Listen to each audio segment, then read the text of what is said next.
santai aja. Oke. Hai guys, terima kasih sekali untuk mengunjungi vlog Suci. Pada hari ini kita ada tamu khusus.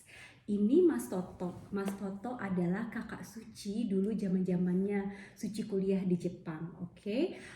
Mas Toto dulu pernah kuliah di Belanda, scholarship. Jadi kita mau belajar dari Mas Toto bagaimana rasanya kuliah sendirian di Belanda jauh dari orang tua. Oke, yuk kita tanya-tanya sama Mas Toto.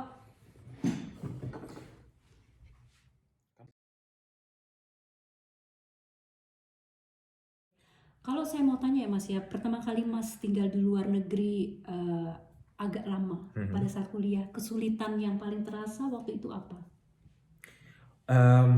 Kesulitan ketika saya datang ke sini untuk belajar, kesulitannya itu jadi tingkat kesulitannya itu berbeda ketika saya akhirnya memutuskan untuk tinggal di sini untuk hidup Ya, gitu setelah ya. selesai kuliah. Tapi sebagai student Sebagai kesulitan student kesulitannya itu sebenarnya ya apa ya?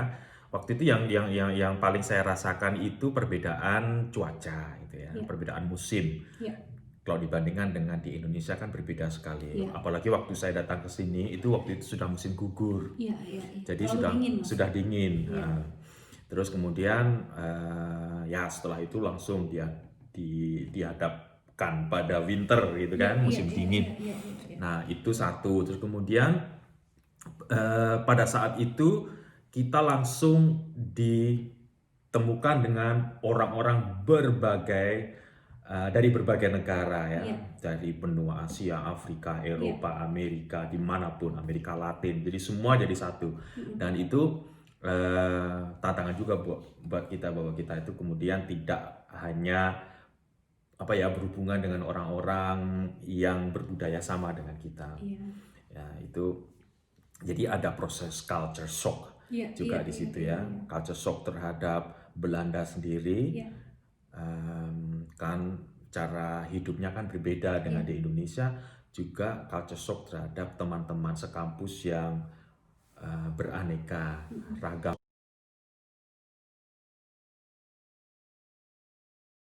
Ada cerita nggak Mas itu yang Mas ingat, wah itu dulu kecopetan atau apa gitu pada saat Mas kuliah, kesulitan yang Mas hadapi pada saat itu Em, misalnya? Sebenarnya ya waktu saya datang ke sini itu tujuan utama itu ya selain sekolah sebenarnya itu mau bersenang-senang gitu.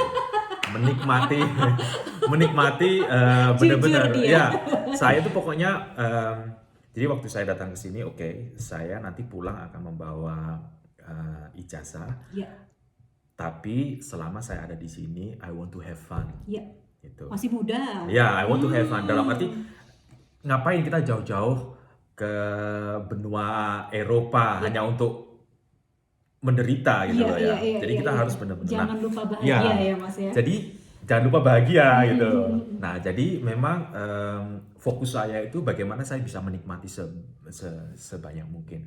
Jadi hal-hal yang negatif itu sedikit sebenarnya yang saya ini. Kalau mindset kita itu sudah kita setel seperti itu, semua hal-hal yang buat orang lain itu sebuah kesulitan bagiku justru itu menarik gitu loh. Oh gitu, Misalnya that's very ada misalnya nice. bertemu dengan orang dari negara lain yang apa ya cara sopan santunnya itu sangat berbeda Ya, gitu ya. Saya tidak langsung merasa terpojok, tersinggung dan lain ya, ya, sebagainya ya, karena ya.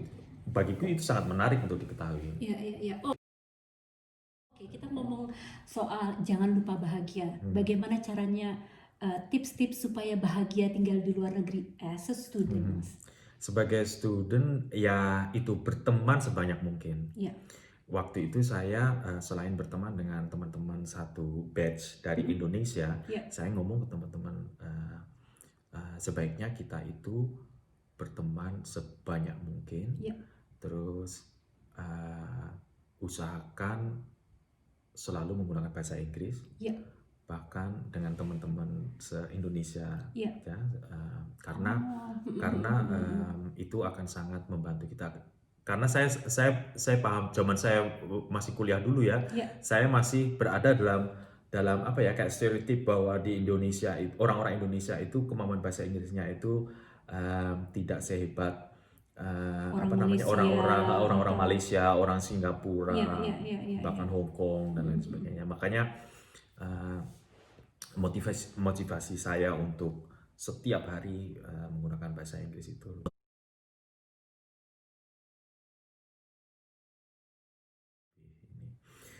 Untungnya ketika saya sekolah di Belanda itu berbeda dengan kalau saya sekolah di Inggris. Tuntutan universitas terhadap kualitas bahasa Inggris di Belanda itu tidak setinggi kalau di Inggris. Jadi kalau di Inggris ada teman saya yang sekolah di Inggris dan dosennya itu tidak mau tahu bahwa kamu itu bukan native speaker atau yang jelas kamu sudah Harus memilih bisa, kamu sudah kamu memilih harus untuk bisa. sekolah di sini, kamu harus apa namanya, Standar deliver bahasa, standar Inggris kamu sesuai harus dengan di ya. situ. Kalau nggak berani bersaing dengan orang-orang yang ini ya nggak usah sekolah di sini. Nah di Belanda itu untungnya tuh nggak se ekstrim itu. Ya, standarnya tidak setinggi itu. Kalau masalah bikin paper tuh Mas, kan Mas itu kan papernya harus dalam bahasa Inggris ya. Kesulitan nggak tuh Mas pada saat kuliah? Ya, saya kesulitan juga sih waktu itu. Cara mengatasi kesulitan itu gimana Mas? Waktu itu gini, dosen saya itu sangat suka dengan tema skripsi saya. Jadi dosen saya itu sangat antusias gitu dengan skripsi saya. Terus kemudian tapi beberapa kali dosen saya itu harus mengkoreksi bahasa Inggris saya. Terus lama-lama dia itu sadar loh, tugasku kan sebenarnya tidak ngurusin bahasa Inggrismu. Tugasku itu ngurusin papermu gitu loh. Nah, terus akhirnya dosenku bilang, udah, kamu sebelum datang ke saya, itu pastikan kamu ngobrol dulu dengan orang-orang teman-teman kuliahmu yang native, cari orang native speaker untuk mengontrol bahasa Inggrismu. Kalau sudah oke, baru kamu datang ke sini, kita ngobrol tentang kita ngobrol tentang konten gitu, dosenku. Nah, terus akhirnya begitu. Kadang-kadang aku ada kesempatan untuk ngobrol dengan teman native speaker untuk mengontrol kualitas gramatika bahasa Inggris saya. Tapi kadang-kadang capek cuekin aja lah. Sampai saya ngomong ke dosen saya tahu bahasa Inggris saya ini nggak sempurna ya, tapi dengan kualitas bahasa Inggris kayak gini, kayaknya saya bisa lulus nggak gitu. Saya ngomong ke dosen saya, soalnya saya capek gitu loh.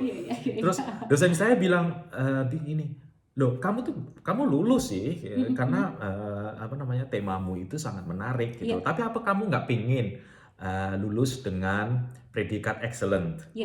Nah, dosenku bilang gitu. Aku bilang, ya ampun, predikat excellent. Saya tuh lulus aja udah seneng bisa pulang. Nah, terus akhirnya dosen saya, ya sudah gitu. Tapi dia tetap push untuk membuat skripsi saya itu jadi sempurna.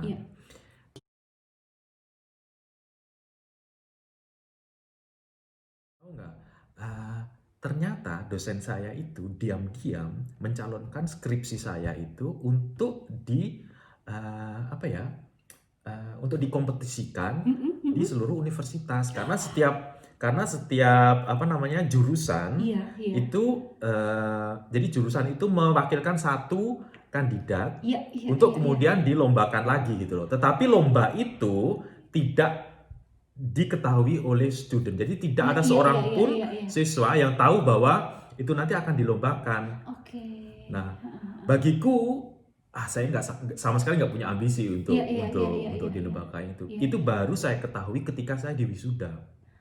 Jadi pada acara wisuda itu kemudian diumumkan bahwa si ini ikut kompetisi. Ya, kompetisi ini baru dikasih tahu dari jurusanku, itu disampaikan bahwa skripsi dengan tesis dengan topik ini itu aku langsung heran, itu kan topikku. Itu baru tahu aku.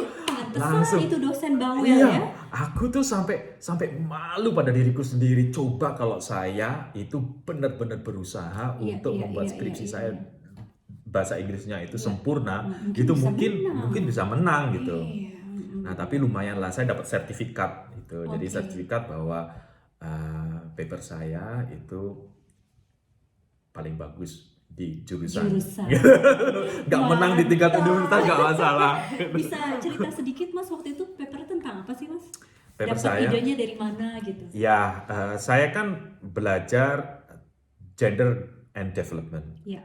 Jadi studi saya waktu itu mempelajari tentang gender. Jadi bagian peran gender laki-laki. Jadi peran apa ya laki-laki dan perempuan di masyarakat Iya. gitu yang kaitannya dengan struktur sosial Iya. gitu.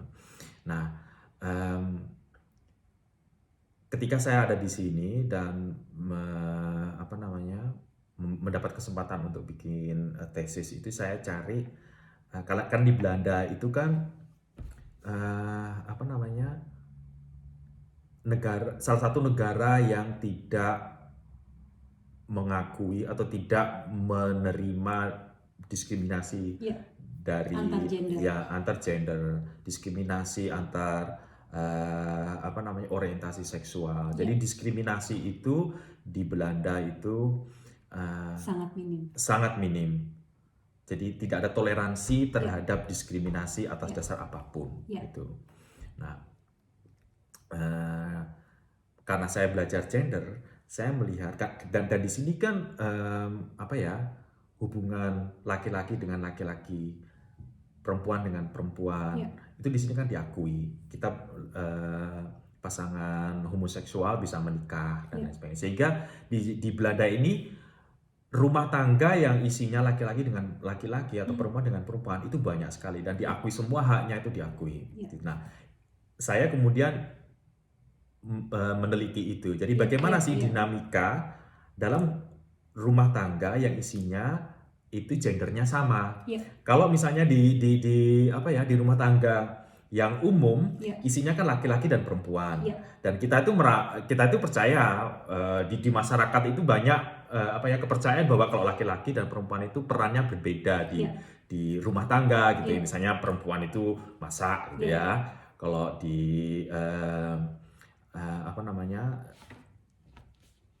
kalau di rumah tangga laki-laki itu pemimpin keluarga gitu ya, dia mencari uang dan lain sebagainya. Nah, bagaimana kalau di dalam rumah tangga yang isinya itu laki-laki dan laki-laki atau perempuan dan perempuan? Siapa yang harus memasak gitu ya? Siapa yang harus mencari uang? Siapa yang jadi pemimpin rumah tangga gitu loh. Gitu. Menarik sekali ya Mas ya. Oke, tadi kita sudah share sama Mas Toto tentang bagaimana dia mencari beasiswa, bagaimana kuliah di Belanda ini. Saya senang sekali karena Mas Toto bisa memberikan tips-tips yang untuk bagaimana caranya kuliah, cari beasiswa di Belanda, dan terutama jangan lupa bahagia. Ya nggak Mas? Oke. Penting itu. Penting sekali. Oke, terima kasih sekali sudah join. Kalau kalian suka, jangan lupa subscribe. Until next time. Bye.